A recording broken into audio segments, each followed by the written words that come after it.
Oh, traffic's building. I love This thing moves. Yeah, yeah. For a little 4-cylinder, it's got a lot to give. Yes.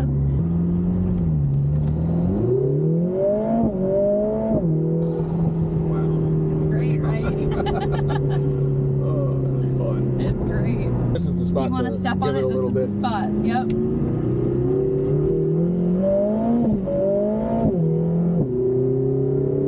It's quick. It is, right?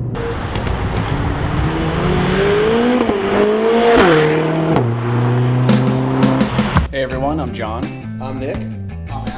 and welcome to the HonJazzz Rolling Podcast. We recently drove the Lotus Emira First Edition, and today we're going to review it. So stick around to the end where we're going to give it our full fun and function score. Nice. I love that. That is great. You know, and it's interesting. We're starting from low revs, so there's a little bit of lag, but I actually am a fan of lag. Because lag, you don't know exactly when it's going to hit, right? So it's like you have this anticipation and then it blasts off. Yeah. Really nice. I like I'm a fan. There's a lot of drama. Yes. Lots of drama. Yes. That's exactly what you want. When it's not in your life with people. Yeah, absolutely. Drama's a great thing. Absolutely. Moving into the new car that we're about to review today, the Lotus Emira First Edition. These pack a inline 4 with a turbocharger that's made by none other than Mercedes-AMG. So let's get into it. Yeah. And then they also offer the V6 from Toyota in the other Emira. The V6 has a third pedal. All right, so I think we should start here. Yeah. Right, so I think the thing that gets, we were sort of talking about this, the thing that gets mentioned with this is anytime you bring up the 4-cylinder Emira is, oh, it's auto only, I don't want that, even if it's cool, I'd rather have the stick. And there's people in our age group that say that just as much as boomers. And you go on Reddit and that's all you see, and I think, if that's the conclusion that a lot of people are going to come to with this car is like, it's good, but I'd rather have the stick. I think we should just get it out of the way. If you're someone like myself who really would value manual, if I'm paying the same or similar amount of money for both, I'm probably going to opt for the stick. But that's not what we're reviewing here. Right. We're reviewing the 4-cylinder turbo with the dual clutch 8-speed. That's the car we drove. That's the car we're reviewing. This isn't a review about the car we haven't driven.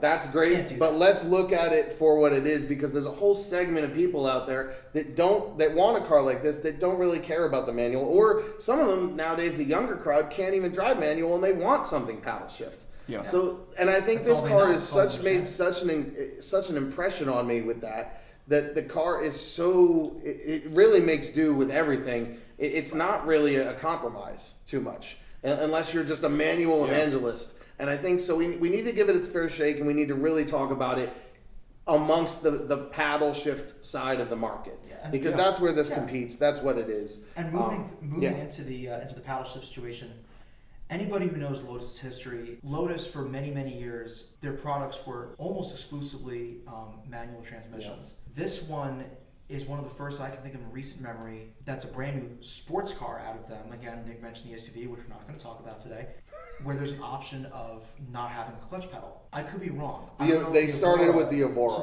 later Evoras had the option. But the early Evoras, when they first came out, which was I think 2010, were only available with a clutch pedal. That's right. So the Emira is probably only I guess now it's the second time where they've offered 2 transmission options instead of just the stick shift. There's not many cars out there that have 2 engine options in the exact same car either. Yeah, it's a very unique car. Not at that level. And they're kind of hard to find. The different engines, they're interesting because the 4-cylinder has less weight in the rear, so it's lighter. Okay, and then also what I've heard about the V6 is the weight distribution is slightly different comparatively. The V6 is a little bit heavier, and it's a little bit taller where the weight is. So there's differences between gravity too. Exactly. It's more than just V6 versus 4-cylinder or auto versus manual. Yes, it's turbo versus supercharger. Turbo versus supercharger. There's so many different things. There's a lot of minute differences. It's like having 2 really good. I cook a lot. For anybody who doesn't know me, I cook a lot. If you ever see on my Instagram page, al.davis.103, I do food posting when I can because I like food and I like to cook. Let's take two steaks. Mean behind the grill. Let's take. Yeah, thank you. I do like grilling. Although I personally think I'm a little bit better with roasting. I'll roast you later if you want. Let's take two steaks. Let's say they're both Lotus Emiras. One of them is going to be your New York strip. Let's call that one the 4-cylinder. The V6 could be more like, let's say, a ribeye. Both excellent quality cuts. They come from the same animal. They are probably going to be priced somewhat similarly, but one of them is going to give you a completely different culinary experience than the other because it is cut differently, it can be cooked differently, it can be seasoned differently, and the marbling is different. Not the same, different experience, and owing to your point about weight distribution and center of gravity, you would serve them differently too. You would want to use the V6 differently than you want to deploy that 4-cylinder. Yeah. You might want to serve one of them with mashed potatoes and asparagus, but the other one might go well with a nice homemade Caesar salad and maybe some pierogies, if that's your speed. But neither is lesser really than the other. Exactly. They're sort of two different options are equal, even though it's the same car that looks the same. Yeah. It's totally different. That's what's unique about it, because I feel like oftentimes it's like the V6 is always the bigger engine is always the better option, but until you drive the 4-cylinder, which we did, don't make that assessment. Assessment. That's not fair to the other. I'm one of those people, I came into this with lowered expectations. Right. And I gotta be honest, that 4-cylinder is like the best turbo 4-cylinder experience I think I've ever had. It's up there with like a modified Evo or something like that. Like it's really the turbo's like right here. It's right here, so if you have the windows cracked, you're getting all that spool and boost purge noise. And you're also getting a great amount of sound from the intake side of the engine and the exhaust on the outside. It's a much more full experience than I was expecting. And even with the windows up, you absolutely hear it. I had the windows up during my drive the whole time, and I could hear the wastegate. I could hear the turbo spooling up and spooling down. This is, and when we get into the ratings, I'm going to explain this more. Yeah. That 4-cylinder is absolutely an experience. It's nasty. Absolutely. It's mean. It's so much fun. It's just, it's not like back in the day when we were kids when you're like, we asked someone, what engine's got? Oh, it's got the 4-cylinder. Right. You kind of hang your head. You're like, there's no reason to be like, it's worse. It's not at all. You'll see when we get into the ratings that it's this super is not exciting that at all. This is actually quite a fun thing. This isn't your mother's Toyota Corolla VVTi 4-cylinder. This is a step up. And what I love about it is it has big step. I'm actually somebody that enjoys a certain amount of turbo lag in a sports car, because for me it adds some excitement to the experience where you don't know exactly how it's going to hit. You feel you know where your throttle position is and you feel it spooling up, but you don't know exactly how hard it's going to hit and exactly when it's going to hit. And then so there's always that little element of anticipation and surprise, and you get that feeling of the Millennium Falcon boosting into hyperspace and when it hits. And that is just the theatrics of that, to me, is so important in a turbocharged car. And too many turbocharged cars now are trying to get rid of that experience. They're trying to make it feel naturally aspirated, and that's the opposite of what I want in a turbo. Interesting. I want it to feel turbocharged. You like a little drama. Yeah, it's and they did so good with it. Yeah. It's absolutely boosted in every way it possibly can be, from an experience standpoint, and it's just delicious from that. And it is a bespoke, hand-built AMG engine, which is, like I said, there's nothing, like you're saying, there's nothing that is plain Jane about it. And we're talking 200 horsepower per liter. I mean, that's really it's high output. One of the most motor. powerful 4-cylinders ever. That's a good point. Yeah. I hadn't thought of that. 200 horsepower per liter is I thought 100 horsepower per liter in the early 2000s. Yeah, that was a big deal. That's the Honda S2000. Yeah, that's what which and I naturally drove a aspirated. few years ago. Naturally aspirated as well, yes. But then when you think about 100 horsepower per liter, even the mighty E39 BMW M5 did not hit that point. So they've made some new updates to the 2026. We recently saw they just came out with 2 new colors. Okay. And then they're also coming out with a slightly different tweak on the suspension, which an update. And then they're also doing some stuff with software. So you guys drove the car. The shifter goes from reverse. Oh, yeah, It goes this is and then weird. there's a neutral in the Yeah. middle, and then to drive, which I really didn't mind. Apparently, people were complaining about I that. did fine with You it. had to like tap it twice. You had to to get tap it it to twice. stay, and she Yeah. said they were correcting. They're that. correcting That was a that. little So, confusing, but so there's I some mean, if you small drive updates BMW, that they're you making understand to it. the car, but Put it in All right. drive. You have to.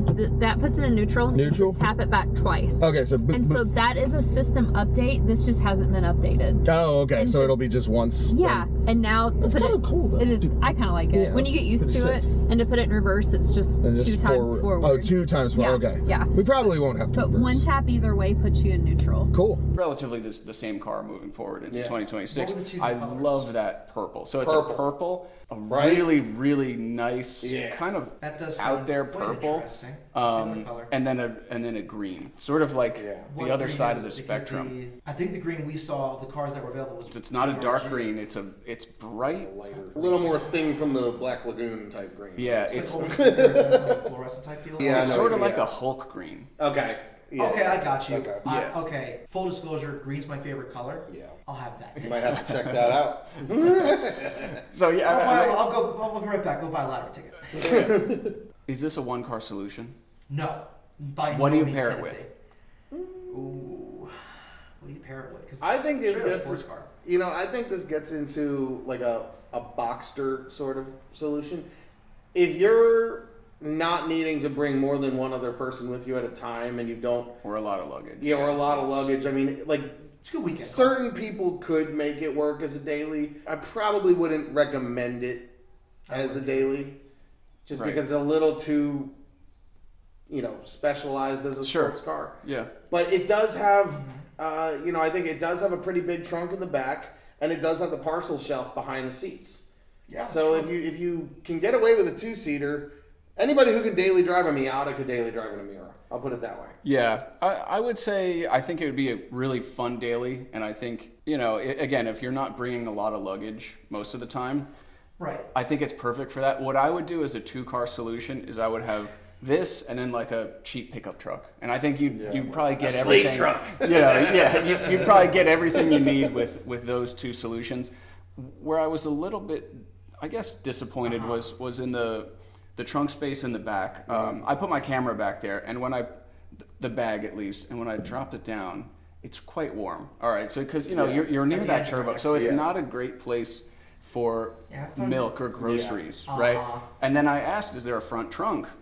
And there isn't one, right? So there's stuff going on with cooling and whatever is going on there. If you're going to the So- grocery store, bring your refrigerated bag and put Yeah. that in the Yeah, footwell put of a the cooler passenger in Yeah. seat. So it's not Or great put for a cooler that. in the back Yeah. If it fits one. I don't think it would fit golf clubs. So I that's where I think it would fit it is an without issue. the drivers, and you might have to put the drivers like In the front in the passenger front seat. passenger seat. You'd have to finagle it. I think you could make it You work. could make it work, Yeah. but I'd have to test you, with my you know, own yeah, back, you, yeah. you would have to finagle it. So to me, that's a knock there in practicality. But you're not buying this car for practicality. No, you're not. No. You know, which to be brings clear. me to my 2-car solution. Yeah. You mentioned pickup truck. Yeah. You said slate. My problem is this is I wouldn't want to daily it because I want to keep it special. Yeah. Okay. And Oh, that's a great point. I That's a have my great own. point. I live on my own. I got a 2-car solution myself because I got a work truck, and my 300S that I drive does not get used for work unless I got to go to the airport and fly Sure. and see family and such things as that. I would not use this car for an airport run. It is not the right car for the job. It is not the right car for me to drive to work in because of what I do for a living. 2-car solution for me with this vehicle. You had a great idea with the pickup truck. I'm going to go one step further and choose the truck. How about this in a Ford Maverick? Nice. Specifically, Yeah. the new one that just came out. The Lobo. The Lobo. Oh Lobo yeah, edition. that'd be cool.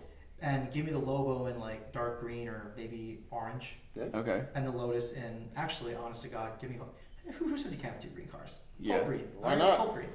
I also Because think then it keeps it special. right. No, yeah, that's- so it's that's kind a of really good weekend. point. Yeah. I think this car is a great date car. Or It's if you're- cozy in there. It's tight. If It's you're married, it's a wonderful date night car. But it's Yeah, not or so, married either. Married, Yeah. engaged, Yeah, just sure. dating, Whatever it it's is. a great date. It's a great date night car. It's cozy, it's tight, but it's not so cozy and tight that, you know, your date, if they're not interested Right. in It's cars, not is like going a to hard complain. ride, yeah. Whereas if you're in an Evora, I think Yeah. they would Or a- complain. or a or Sport. forget like an Elise or something. They're going to Yeah. complain about that. it's Yeah. sort of This perfect is for that. yeah. This is a much better balance there, where And you it's, know. you know, you show up at dinner. You give the guy the key. Yeah. The valet, and it is. It's It's an special. occasion. Yeah. It's an Yeah. event. This car's Yeah. an event. And it's shockingly comfortable. It is. The seats. So for a sports sports car, I feel like it's a little more room Right. than what a normal sports car seat is. Yeah, it is. It does. This feels a little bit more civilized Yeah. than older Lotuses. Yes. I don't feel like I'm cramped in here. I don't feel like I'm constricted. Yeah. This is a really comfortable vehicle. It is. For my size. Yes. Now, someone bigger than me might disagree, and that's going to be that's their issue. I Yeah. can't speak to that. That Right. really wouldn't be fair. Right. But for me, I feel like I'm cocooned into this car. Yeah. I like that. Yeah. Even the only knock I have is that footwell curves inwards on the left hand side. One of the cool things about this is it has hydraulic steering. That's Unlike awesome. any Yeah. of the Porsches Yeah. you can buy right Feel. now, Had a it has feeling. hydraulic steering. Had a And real that steering means feel. it's got unbelievable road feel from the steering. I noticed it right throwback. away. Yeah, right and it's away. hyper connected. You feel tangibly connected with the road surface beneath you, and it just every aspect going through corners quickly.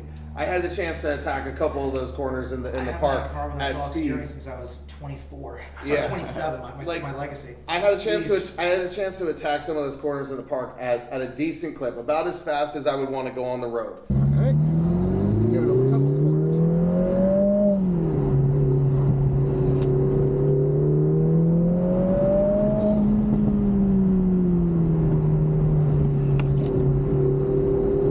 Beautiful. Isn't it great? Man, so precise. So precise. Thank you for letting Of me do course, that. of course. These are the roads. Yeah. The twisties are great to be back That's here. super precise. Yeah. Just honed in. Yeah. Man. I mean, it's Lotus, so like Yes. just they are the best at handling, the best Yes. at making a car drive with precision. Where there's a reason other companies hire you guys to tune their suspension and stuff. Yes. Like high expectations, but of course it would be great. 100%. Amazing handling cars, super accurate, directly connected with your brainstem when you're pushing. What an awesome car. Love hearing Love it. the turbo sounds for sure. It's really It is cool. dramatic, like you said.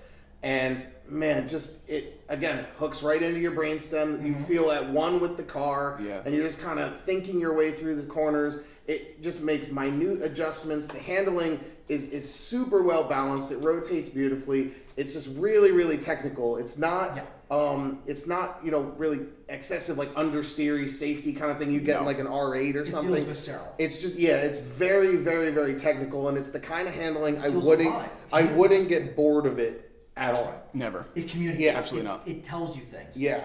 You don't have. You're not guessing.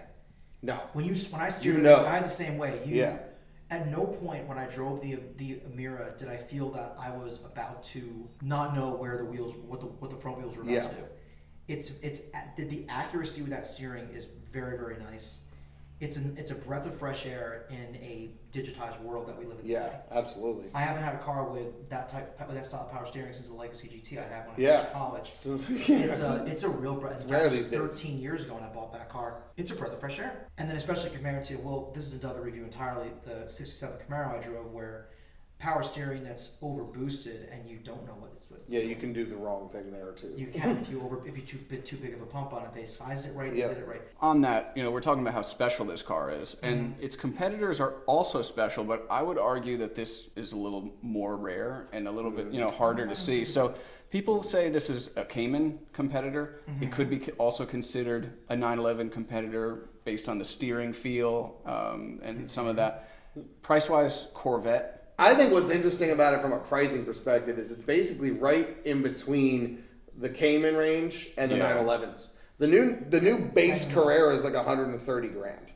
The Carrera T, if you want to stick, is 140 grand base price, no option. And the Cayman's what, Right. 7? And the Caymans, the base Cayman starts like I think in the 70s, and the S is like the 80s, and the GTS is right around the same as the Emira, right in the high 90s. Yeah. But again, those are Porsches, and with options, that price goes up really quickly. Fast. The spread on the Emiras is really like 99 to like 115, and it kind of stays within there. And so when you look at the actual out the door price, man, this thing is pretty aggressive on its pricing. It's a little bit of a bargain. Yeah. Which I want to talk about it compared to the Corvette C8 for a minute, which I have not driven. Yeah. That might be its toughest. But the That is. Corvette C8, and this is something that Chevy has done since the Corvette was it's probably its second generation actually, because the first one was a little bit more special in terms of where it was within their lineup. The Corvette has always been a little bit of a bargain. That's kind of its trademark. You get performance that'll make a lot of way more expensive cars sweat for the price of something that's way, way lower. Something that someone who's, let's say, a project manager for a construction company could reasonably afford, and he could probably drag race his boss that owns the company and could either beat him or at the very least embarrass him to the point that the boss might fire him. Or sell his car and get a Ferrari or something. Yeah, whatever. Or buy a Ferrari if he could even afford that. Yeah. But yeah, that's the issue with the Lotus compared to the Vet, because that Vet is so cheap compared to the Lotus. I think the C8 starts, where is it, around 60 right now? Well, it initially started around 60. I think it's gotten higher than that, but realistically, it's still lower. we're talking 70 grand. Yes. That's still 30 grand. That's still, it's still a lot less. Now the Lotus is more bespoke, handmade. I think let's just come out and say it, dude. Like a C8's novelty has worn off. You see them everywhere now. It's a great car. I've driven it. It's a great car. But man, it's a base Corvette, and they're everywhere now, dude. Like the Emira is way more exotic. Way more. It's way more exotic. The Z06 is the special one. Yes, the Z06 really is the special. That's really what it should be. The base Corvette, to people like us now, it is just the base Vet. Yeah, they're everywhere. I saw 3 on the way over here at 7 in the morning. You know what I mean? Yeah. They're everywhere. It's a great buy, but awesome if you're looking for cars, something really special, the Lotus to me is the answer. Until you get to the Z06 with the flat plane engine, they kind of all drive the same. They do. And no manual in the Vet anymore. Well, so if you're a manual guy, your options are limited. Yeah, your options are limited. But compared to this Emira, you're talking a 4-cylinder. How about the Supra?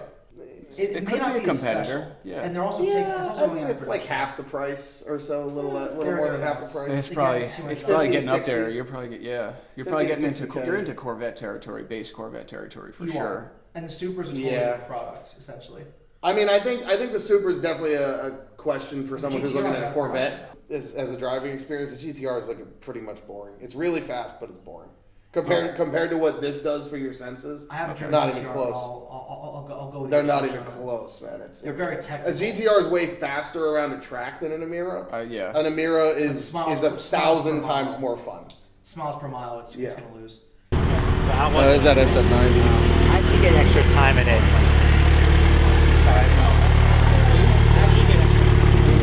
it. Did you guys spec? Yeah, I did. But they don't have the new colors on there yet. But I went with the blue we drove over a red leather interior. With nice. the black roof and stuff, and the black and machined wheels. I'm a guy that goes for the classics. Anybody who knows me knows that I tend to be a little bit more traditional with certain colors. Obviously, Hulk green's not going to be that color, but with the configurator that's up there now, assuming I were to use it, I would pick British Racing Green because that is, for a British sports car, BRG is the color I gotta have because it just. I love the way it looks. It's a classy color. Either if they do a two-tone tan, like a light dark, I think it's it is. Kind of like the Cadillac I had for a few years. I would chase that down. That would be my choice. Nice. What about you? That's very classic. So I like yellow a lot. This car has an interesting yellow. I think it would look amazing in that. I think that would be that'd be probably my pick until I saw the purple. So to me, I'd have to see both those in person to kind of compare.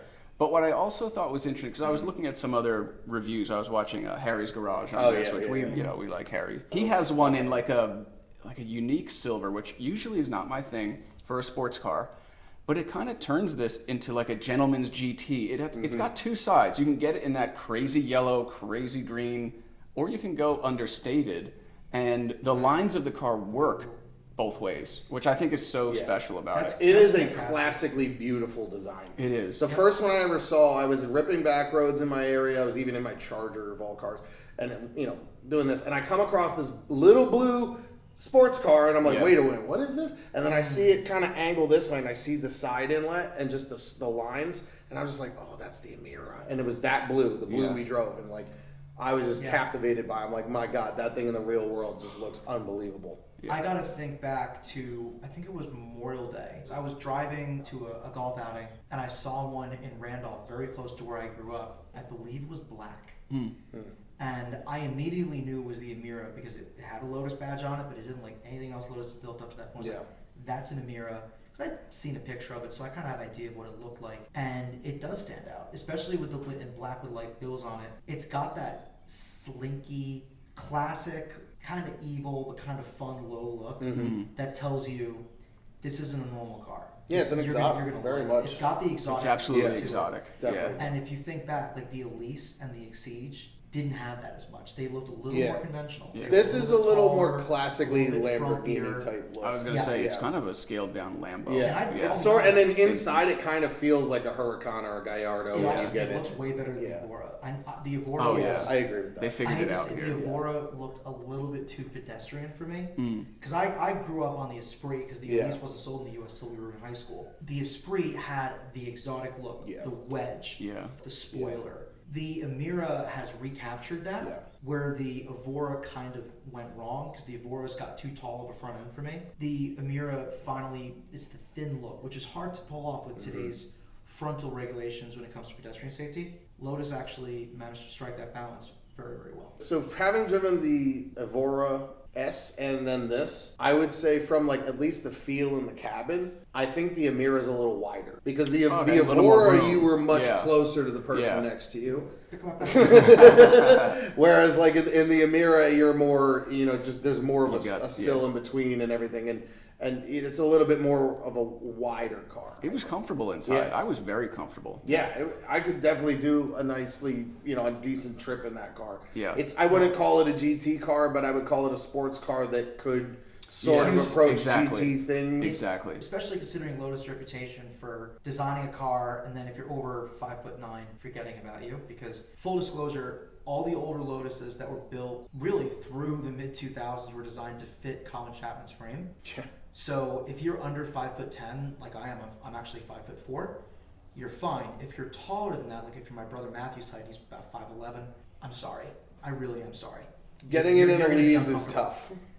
Getting in and out of In one and out is real tough. It's a chore. Which brings me to the Emira's ease of use. The one knock I have on the Emira was that little bulkhead next to where my left foot was. My left foot kept smacking. Oh, yeah. I noticed there's no that dead too. pedal. Yeah, You got there's no dead dead pedal. pedal. Now, I would prefer if that wasn't there at all.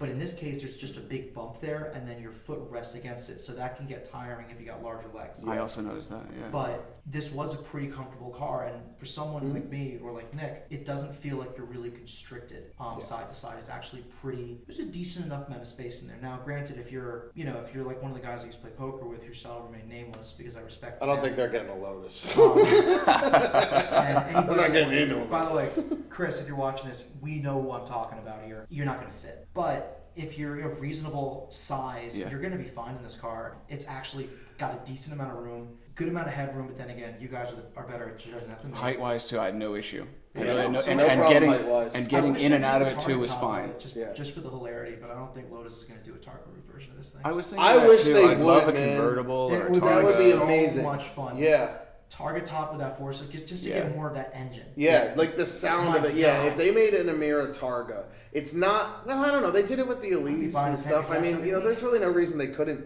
do it. Maybe just Maybe money. structurally there's something going on. Structurally, I don't know. I would love if they made a Targa Yeah. of this. That would be like. Price, Yeah, that would be yeah. exactly what I would. especially if they price it at exactly or maybe even a little bit less than Yeah. the top.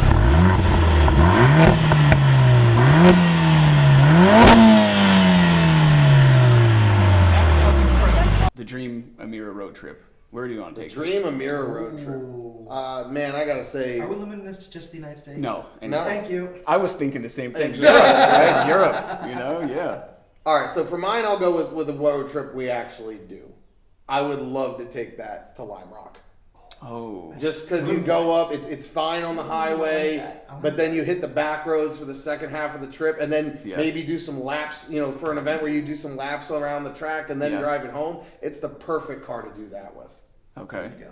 Yeah, no, that's a good one. I would say somewhere where there are kind of smaller, tighter roads. So I'm thinking Italy. I'm thinking Amalfi Coast. I'm thinking in that blue color. Yeah. I think that'd be outstanding because where this car shines, I think, is in a tight, small back road. Right? It can go fast. It can get up there. Yes. But really, where it's that nimble steering, you're gonna Yeah. feel that. I'm a little torn here. I would actually have to say Italy is a great option, but I'm gonna go native here a little bit and actually point to another country with the letter I would want to drive this through the part of Israel that includes the Golan Heights. Mm-hmm. Oh, wow. I did a birthright trip in January of 2012. Yeah. So shout out to the Suburban bus if any of you are still remember me or if you're watching this. We had a bus driver that got up on those back roads. And if any of you watched Top Gear, those roads are on that episode where they drove to Bethlehem. The roads to the Golan Heights are twisty. There's a lot of switchbacks. There's a significant number of just sheer drops. This Lotus would be a blast to drive through those back roads, and then when you're done, after you go see the Sea of Galilee and you're maybe going through a couple of shops in Safat or in Tiberias, you take this car down and you just blast down to Tel Aviv, and you have a great time at night. This car encapsulates that kind of life. It's Take it to the club and leave it out front. And then you can kind of like just boost it a little bit. It's so cool. And the turbo. I was not sure I was gonna like the turbo engine. Really? Just not because of lag, but just I didn't know how much drama it would really have. Yeah. But it adds like a lot different. Like it's just you got the spool. It sounds the part. I think it sounds exactly. I'm not lacking anything in the sound department, and it's energetic. It's like really quick to spool, but there's still a little bit of lag, so you get a little anticipation. It's a very dramatic 4-cylinder. Yeah, it is. For someone who isn't familiar with the brand Lotus, because not a lot of people are, to be perfectly honest. Not enough people, to be honest. More people should know about it. It's a little on the obscure side. Let's hear a little overview. The foundation of Lotus by a gentleman named Colin Chapman. The foundational principles of the brand were simplify and add lightness. They've always been about making the lightest weight, best handling cars in whatever they were doing, mostly in racing in the beginning, and then on the street. I mean, it just there's no replacement for lightweight in a sports car, in a race car, in terms of the level of performance, making the most out of a smaller engine for speed and aggregate pace on a racetrack. And so lightweight is their core principle, and then everything else is kind of built upon that. They're a British automaker. They've been making them, they've been making them there. And what's cool about this car is, they also say it's handmade in England, which is nice. They have other models like the Exige, Former models. Other former models that are, famous. The Esprit, the Exige, the Elan. They've had amazing cars. It's really, to me, it's hard for Lotus to miss when you look at their history. Yeah. They've had a few misses, but the Lotus Elite, the Lotus Eclat, which I'm sure if you're from the early 1970s, that actually sold in relative, I wouldn't say low numbers, they sold in reasonable numbers, which unfortunately just did not quite capture the public's imagination. Thankfully, by 1976, I think was the year, thanks to Roger Moore and Cubby Broccoli, the Lotus brand got a nice big shot of epinephrine through their new product, the Esprit Type 79, being featured in The Spy Who Loved Me. This was a white Lotus Esprit that was converted into a submarine by Q Brunch. And one of the most infamous stories about that car getting picked to be used in the movie, they had the Lotus on test, they had it on film, and the stunt drivers could not get this car to break traction. These things had a heck of a chassis to them, and they weren't even all that powerful. They were a little Rover 4-cylinder, nothing too special. And one of Lotus's test drivers was there for the filming day, and they said to him, "We can't get this thing to power slide. We can't get it to drift, and we need this car to make a huge entrance in this one particular scene." They put the test driver in it, and he revved the bolts out of this engine, and just tore Keister up that hill, skids the tires, and the entire film crew, just their jaws were not even on the ground, underground. And at that point they said, "Oh no, this car's perfect for this." And the rest was history, because they ended up using another Lotus in the next film, which was an Esprit Turbo in Burgundy. Right. So for anybody who's a James Bond fan, Lotus is actually one of the more important brands they use because it was used in the later Roger Moore and early Timothy Dalton era. And Lotus is still with us today. The business for them has always been a little bit more difficult. They've gone through multiple owners over the years. I think even at one point when we were all teenagers, they were owned by, I think Proton owned them, which is a Malaysian car firm. So Geely has them. That's now. where this SUV thing that we're not going to mention Well, today. let's not talk about That's the where SUV. that came from. Lotus has a reputation of, for the most part, purchasing other people's parts. In fact, the Esprit, the 4-cylinder engine was a Rover motor. The early Elises have Rover engines. Later releases, and I think most Extiges, except maybe the early ones, run Toyota engines. The Evora, which was their most recent, higher-end, more expensive product, that was a Toyota V6. Yeah. At least that's where it started life. The Esprit's transmission was actually, I believe, made by Renault. Yeah. Which one of the big weak points on that car is Yeah. it's a little fragile.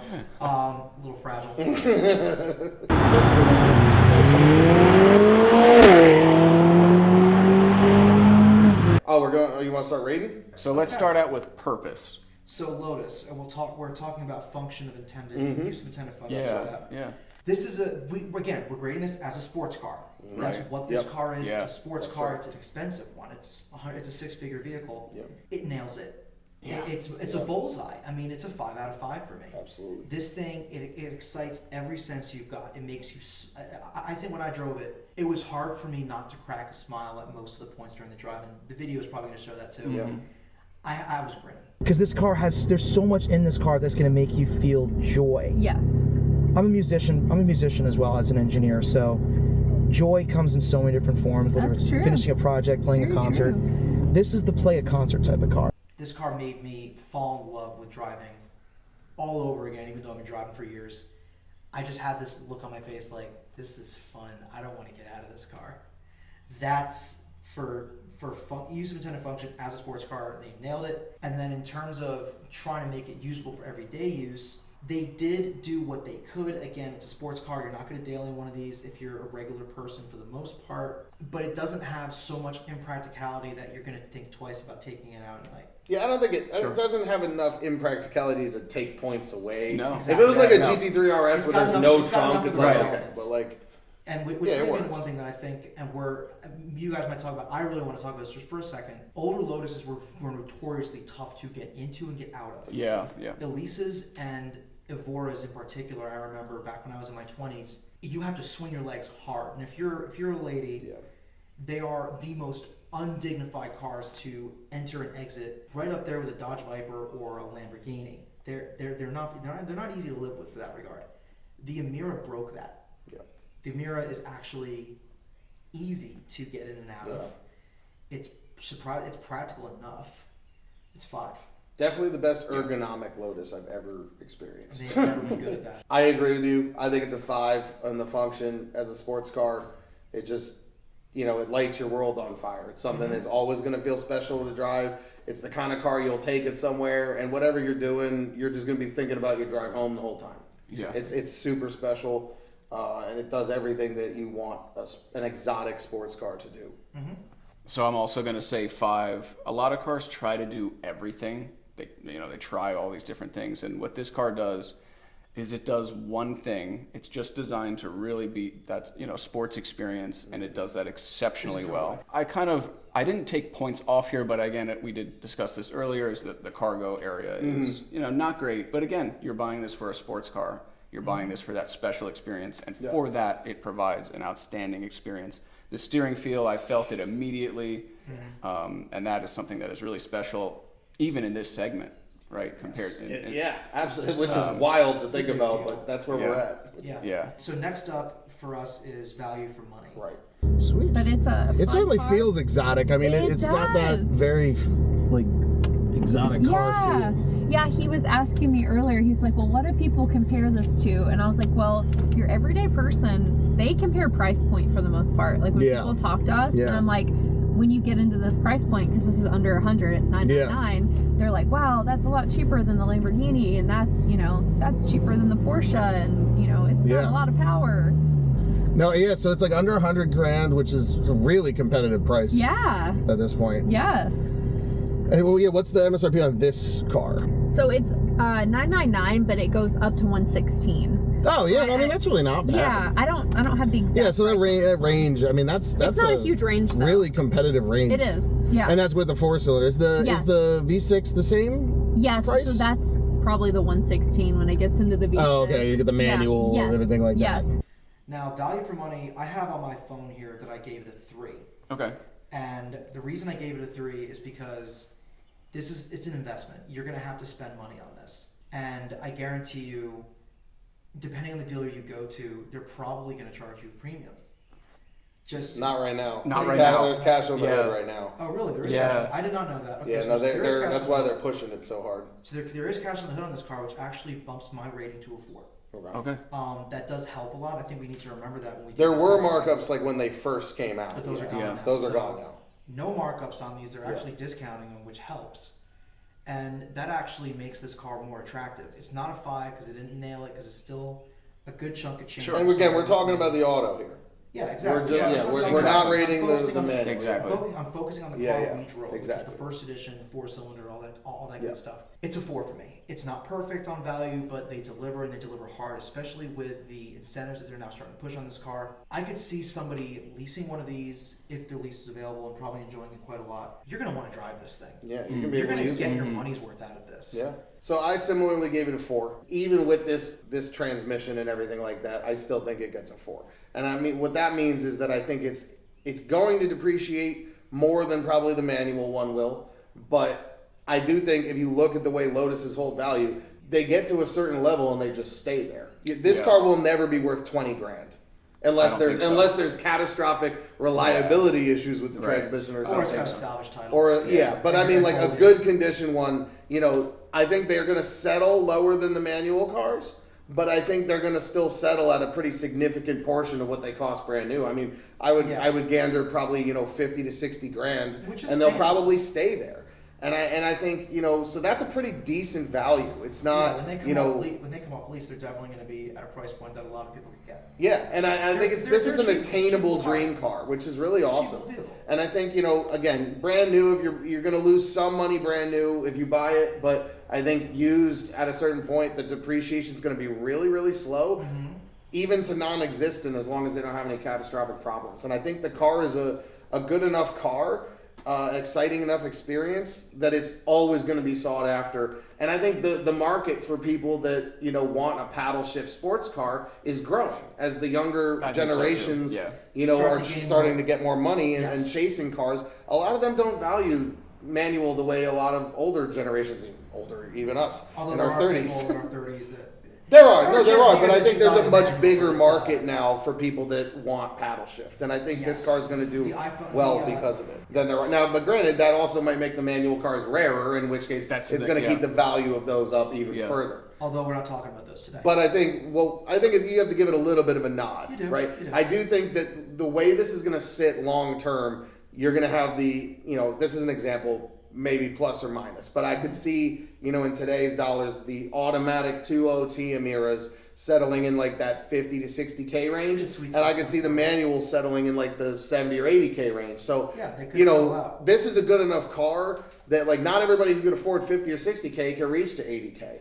Right now, when they're new, they're almost the same price. I don't think that's going to be the market dynamic longer term. And I think that this car, when you start comparing it to, used cars like an Alfa Romeo 4C, used Porsche 911s with PDK, used Boxsters with PDK, used exotics, Ferrari 360s, Ferrari F430s, I mean, Lamborghini Gallardos, those are all cars that are going to need a lot of work and a lot of really expensive stuff. And it's not that the Lotus will need none of that, but at least this might be a more conventional package, and I think all things considered, the Lotus is going to make a really good case for itself ongoing. Right now, it already starts there, and I think it's going to stay there in the used market as well. It's probably a lot simpler in those cars as well, and the AMG engine does help. Yeah. And let's not forget, before we move on to your rating, I will say this. Anybody who likes cars knows that people make up acronyms for brand names all the time. One of the more infamous ones with Lotus for many years, and it still rings true with some of their cars, lots of trouble, usually serious. I really hope, for everybody's sake, the Emira is a better product, but from what we can see, at least over the last 20 years, since they switched to Japanese engines, they've gotten a lot better. People really do enjoy them now. It's The not like powertrains Rover for motors sure. where they just puddle in your driveway and you look down. It's like having a second dog. You're like, oh no, it piddled. Yeah, really. All right, so Okay, what's okay, yours? yeah. So in terms of my value, so this car initially, when it was launched in 2021, the sticker price was $59,000. Jeez. Now it's $99,000. Yeah. Okay, that is a huge increase Yeah. in That's more than just inflation. a few years. Yeah, right. It's a huge increase. If you got this My car guess is for they're $59,000, worse. congratulations. But even that being said, this is a true low production, I would consider exotic car, which punches again way above its weight class in a lot of ways. The looks department especially. For that alone, I would say overall, even at $100K, I think it's well priced, and I had given it a 4 out of 5 as well. This car hits your senses. It does. It pulls on. This is a heartstrings car to me. Yep. It pulls on the heartstrings for you. It says, "Have fun, enjoy yourself." I don't care if I don't care if your project manager yelled at you. I don't care if you if you hit traffic on the New Jersey Turnpike. I don't care if somebody gave you the middle finger on the Parkway. Enjoy your day, buddy. It's okay.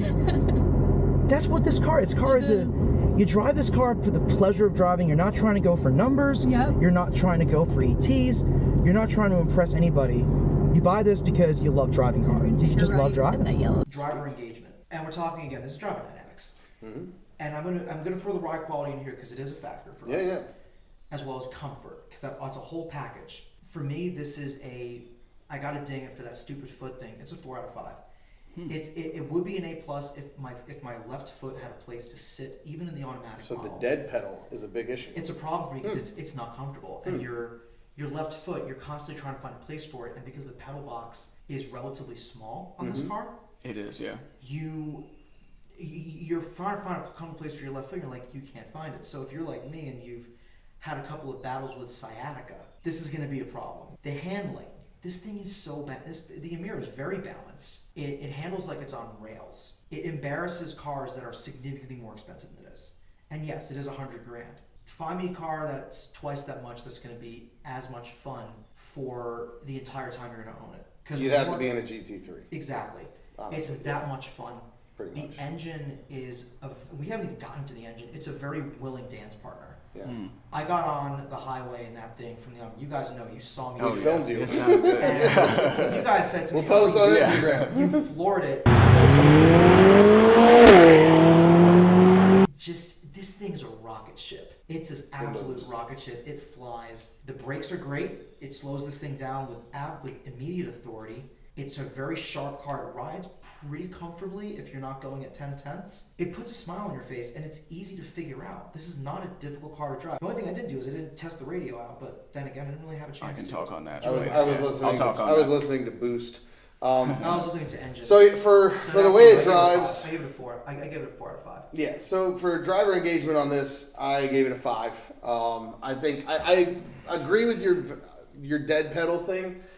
However, I would gloss over that because for me, this would be a car you would drive when you really want to go drive. This is You might like be an wearing arcade. different shoes, You might be too. wearing. You I would might always be wear like in smaller driving shoes. shoes. So I wouldn't personally ding it for that because I think the rest of it is so buttoned down. Yeah. Just the experience of it, and really, one thing we didn't talk about is this is a pretty similar package to the original Esprit inline 4 turbo, and I think so. In a lot of ways, that makes it a really proper Lotus. Yeah. People like to ding this, like the 4-cylinder, but it's actually got more heritage in the Lotus brand than even the V6 does. Right. The Emira, I think, just dynamically, the steering was just so on point. The handling was so technical. A lot of the other cars you could buy that are similar, like I think of like an R8 or a used Gallardo or something. Those cars are they're very understeery type handling for safety and stuff. This is a much more technical car, kind of on the range of like a GT3 or a GT4 type of thing. Not quite an RS, I would say, but compared to a Cayman GT4. This would be that kind of level of technicality. However, the car we drove, I believe, had the touring suspension. So it was much more compliant. Yeah. And the ride quality was really, really good. And on the road, it kept that contact patch, even over bumps and dips, beautifully. Unlike a Cayman GT4, which is going to be a much stiffer experience, this on the road, I would probably rather have the Emira on the street. Yeah. And it just drives really, really beautifully. I couldn't find a way to knock it at all on the driving experience. That dead pedal just bothered me. So you gave it a 5? I gave it a 5. Kept Got a bumping perfect it. score. I'm curious what they would do with the manual. What the pedal box setup is for that. They had one at the show. I just don't know if it was. Yeah. So I will tell you this: the We'll have to drive the manual. The Elise does We'll have not to have do a dead pedal, and the Evora did not have a dead pedal. Yeah. With manual. So I'm not sure it gets better for you, Al. It might not. Maybe I just need to. You might have to suck it up, bro. Maybe it's just a personal thing. But if Maybe you I are just need to driving lose a stick, little your weight. feet are doing different things. That's You're true. not just Your feet- resting. your foot's almost, just like when we drove the Dos Chevaux, which is another review that we're going to do. Yeah. The Dos Chevaux, I don't think that had a dead pedal at all. Maybe I just need to get used to that. Yeah. Well, we were doing city drives. That also You know, wasn't if a you're- sports car. That's a totally different type of thing. But We'll get into that. yeah, I mean, I think Maybe that is one maybe I thing. bumped the score up, maybe not. Lotus should we'll see. consider for their automatic cars. They should probably give us a dead pedal, just from an ergonomic standpoint. Yeah, I think it's a It could valid be a criticism. structural thing. I think it's It a could valid be a structural criticism. thing. It's So valid, yeah. They may not be able to. Maybe Just with structurally the way the Yeah. bodywork's set It's up. possible. Because the way the door goes in right there. Yeah. You're right at the fender. Yeah. They may not be able to put a dead pedal. Even in if they there. gave you just a little indentation that you could rest your That's foot what I want. against, Yeah. just like a little like that, right? Guys, Yeah. come on. That's all they need. Come on. So what do you think? So for me, I'm going to agree with Nick here. Driver engagement, 5 out of 5. I love the steering feel, the engine. The transmission was fast. That 8-speed is very It doesn't quick. get in the way. Great gearbox. We put it into sport mode when I was driving it. There is also a track mode, which was grayed out. We were not going to try that on the test Yeah. route, because that eliminates all stability control and not all trying traction control, which is like, no thanks. I don't need to On do the that. track, yeah. Yeah, I'll try it on the If you're track. candying around Pocono, yeah. Yeah. Yeah. But what I think is great about this car is that you do have the option for the Tour or the sport suspension. And I think that's kind of interesting that they make you choose from the factory. It really changes the way that you use the car, right? And how you purchase it. And so for me, I think as a total package, amazing driving car, 5 out of 5. Absolutely. All right, moving on. Moving over, we're going to go to Appearance? 5 out of 5, period. This is a stunning car. Lotus took the best elements they had from the Esprit, from the Elise, and from the Evora, because I always like the way the back of the Evora looks. And they put that in a mixing bowl and threw it in the oven. And out pops this semolina of magnificence. It looks great. Lotus hit this on the head. The interior looks good. The materials are nice, sumptuous. And it's a car that you open, let's say you have a garage, you open the garage door and you're proud to look at it every morning. Yeah. I rated this car, my base rating is for a silver one in, boring spec. Not for the car we drove. Okay. I gave it a 4 there because I think it's definitely more exotic than your typical Porsche. Yeah. But it is still kind of understated. It's not quite on the level of like a 5, like an Aventador. Like, I like understanding. but it is more exotic than your typical Porsche. So I gave it a 4 there. Now, bonus point for the blue. Okay. Epic color, 1 more point. That brings the total to a 5 out of 5 in one of the brighter, nicer colors for me. For me, the car doesn't need to wow me to get a 5 in this case. It just is beautiful. It's a bit like listening to Beethoven's Ninth. If it wows you, if it makes you cry tears of joy, it gets a 5. All right, what are your thoughts? I think it's a really pretty car. When I see one, I stop and I look at it. When I see them in traffic, they absolutely stand out. And they are something that, again, if you're looking at Porsche, again, Porsches look great, but we've seen a lot of them, and They're all over the place. And they look, it's an evolution. The Porsche, right? They have a similar look throughout the range. Basic shape. And so what's really special about this is that unique appearance. And color-wise, I love the blue that we drove. Some of the new colors are excellent. I'm excited to see those in person. Yeah. But even in a gray spec, which I have seen in person and online, I like the way they look. It's got a different feel, which I think the shape of this car does justice to. So I gave it a 5 all around for appearance. All right, well, there you go then. So our final category, which is sound.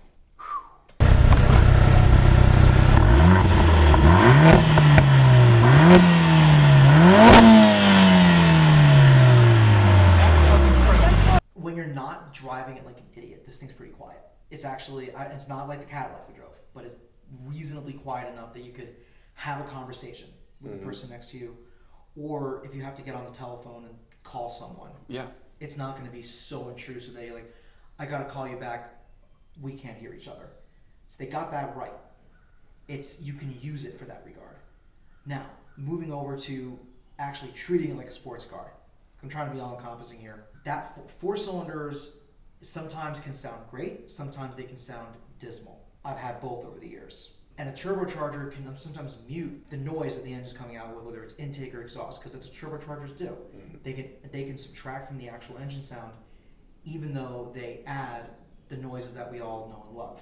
Because of that, I had to think pretty hard about this, but it does get a 5 out of 5 here. Because the engine in and of itself, when you're not on boost and you're just flooring it, it's loud enough that it overcomes all the turbo sounds. And you just get straight up noise. You get that visceral, it's almost like an animal essentially. That 4-cylinder just sounds angry. It sounds like you've insulted its mother. It's pissed at you.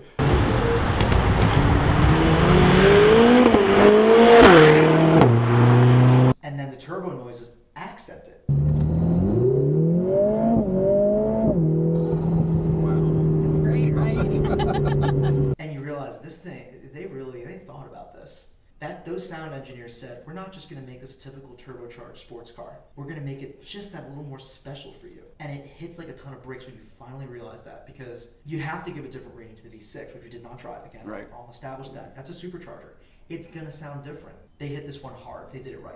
Yeah. It's a 5 out of 5. Yeah, so I gave it a 5 out of 5 as well, because I think there, again, just in terms of stimulating your senses, from the V6 experience, and I can speak to it from the Evora, to this, you get a really angry sounding, high strung 4-cylinder that's exciting, but then you also get all of the boost soundtrack on top of it, and it all just blends together into a really awesome total package. You've got intake sound, you've got turbo sounds, and then you've also got the exhaust sound, which is all substantial and all in perfect unison. Right. And I think that they really delivered on an area that could have been pretty lackluster on this car.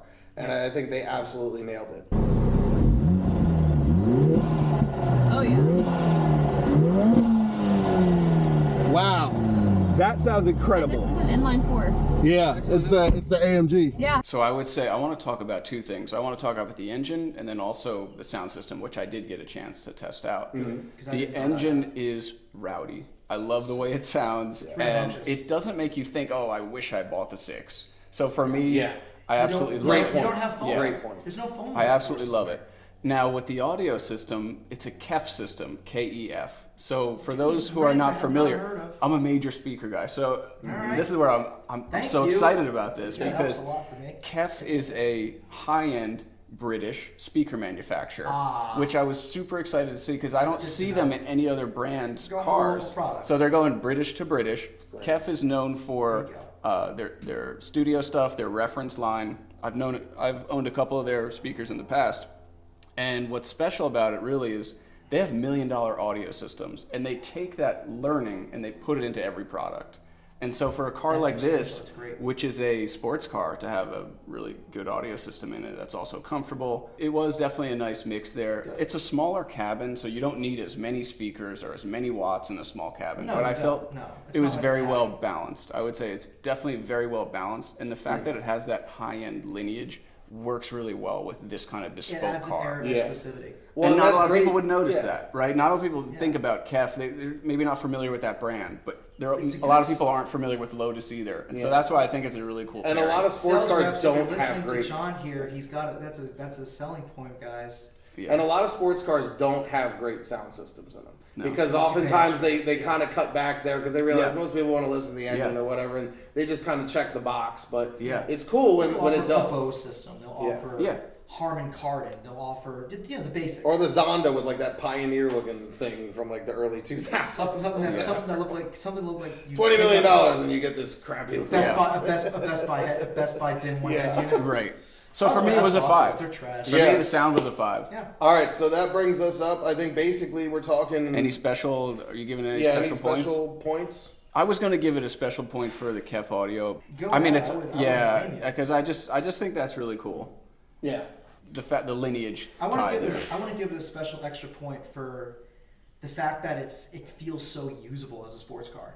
So I think it sounds Lotus- like Lotus we're in the did really 4.8 to 5 range, basically, Yeah, based on it's extra good. points. It's hard. I had it as a 4.8 I total. did too. Yeah. But I mean, yeah, if you're I going to didn't give it have- an I extra didn't have point or whatever, numbers. I think we're really talking about a really like a 4.8 or a 5, Right. depending on that. So I would say if two of us had it at a 4.8, We both let's had say it at a let's call it a 4.8. 23 out of 25, whatever. Yeah, 24 out of I 25. think I had it yeah. as a 4 point. Actually, I originally had a 4.6, and I added that extra point for value. Yeah. Oh, okay. Yeah. So we're all So at it's a actually 4.8. 4.8. We're all at a 4.8, Yeah. just We're in a all little bit unanimous. different Yeah, way. just So a that's- little bit Yeah, we different just got breakdown, to but it, it's got fine. to it differently. Yeah. That's what I like about you guys. Yeah. You know what I mean? We all And get that's there what's fun somehow. about the breakdown Yeah. of the scores. You can kind of see, where everybody Yeah. takes off Going on. points. We got Yeah. some different, You see what matters to everybody. Yeah, It's like And And the audience should compare what matters to you. Does the dead pedal matter to you?